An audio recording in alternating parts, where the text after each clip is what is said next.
দেখো বন্ধুরা, আজকে বেলতলা পুজো হচ্ছে, মহাষষ্ঠী আজকে।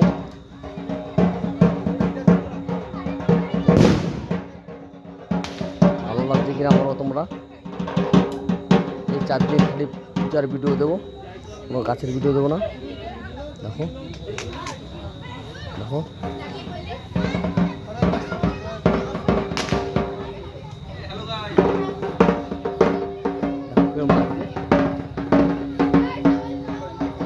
সুন্দর সুভাষনগর, রঘুনাথপুর, আনন্দনগর, কল্যাণ সংঘ মাঠ।